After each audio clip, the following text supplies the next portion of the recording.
جو مین اسٹریم شیعت ہے وہ اور جو مین اسٹریم اہل سنت ہے ان کے درمیان کس قسم کے تعلقات پہلے تھے اور آج ایک بندے کو وہ کیسے اس معاملے کو سیٹل کرے ایک لے مین جو ہے؟ دیکھیں، اگر آپ بالکل پیچھے سے چلیں تو ان کے پہلے امام جو ہیں وہ حضرت علی رضی اللہ تعالیٰ عنہ ہیں، تو وہ تمام اہل سنت کے لیے بھی اتنے ہی محترم ہیں۔ حضرت حسن ہیں، حضرت حسین ہیں، امام زین العابدین تک چلے آئے، بلکہ اس کے بعد بھی جتنے بھی ہیں یہ تو مشترکہ یوں سمجھے شخصیات ہیں، ان میں کوئی اختلاف کی بات نہیں ہے۔ البتہ یہ کہ وہ ان کو ذرا ایک امام معصوم کا سٹیٹس دیتے ہیں، اور اہل سنت جو ہیں وہ ان کو ایک ولی کہہ لیں، اللہ کا مقرب بندہ کہہ لیں، لیکن اپنے لیے تو بہت قابل عزت، قابل احترام شخصیات قرار دیتے ہیں ان کو۔ یہ اس نوعیت کے جو اختلافات تھے، یعنی صدیوں یہی اختلافات اسی حد تک رہے ہیں، اور باہمی احترام بھی تھا، مجلسوں میں بھی اٹھنا بیٹھنا ہوتا تھا، ایک دوسرے سے علمی استفادے بھی کیے جاتے تھے۔ یہاں پہ جو شیعت آئی ہے وہ آئی ہے ہمایوں کے دور میں، اور جب ہمایوں کو شکست ہو گئی تھی اور وہ جا کے تو پھر لے کے آیا تھا مدد ایران سے، تو اس میں ساتھ اہل تشیع بھی آئے، لیکن یہ ان کے اندر وہ اتنی سختی نہیں تھی، اکٹھے رہتے تھے۔ مجھے یہ لگتا ہے کہ یہ عمل دخل شاید جب یہ وہاں پہ سعودی عرب میں وہابی اسلام آیا ہے تو اس کے بعد جو ہے نا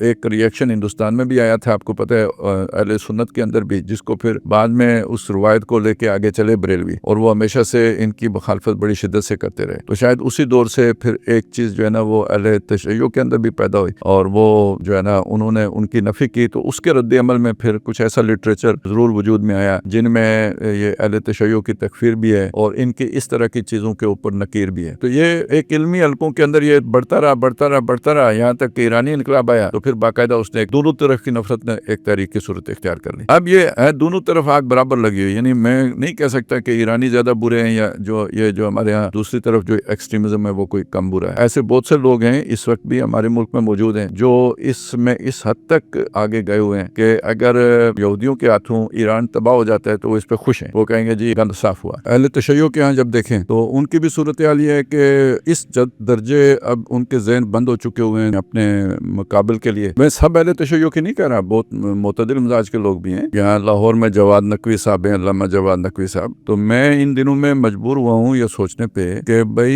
یہ حضرت مہدی کا جو بھی انتظار کر رہے ہیں ان کا تو اپنا ایک تصور ہے، اہل تسنن کا اپنا جو تصور ہے، اگر وہ اہل تسنن والے مہدی آئے تو یہ تو نہیں انہیں مانیں گے، کبھی نہیں ماننے کے لیے تیار ہوں گے، تو ان کے مقابلے میں تو انہیں کوئی اپنا مہدی باقاعدہ پھر بنانا پڑے گا نا۔ کیا کریں گے جب اہل تسنن کا مہدی آ جائے گا، جنہوں نے اسے نہیں مانا ہوگا، وہ کہیں گے وہ والا نہیں ہے جس کا ہم انتظار کر رہے ہیں، تو پھر وہ کہیں سے برآمد کر کے لانا پڑے گا نا۔ کیا کریں گے اس کا؟ یہ تو چیزیں مجھے ادھر جاتی نظر آ رہی ہیں۔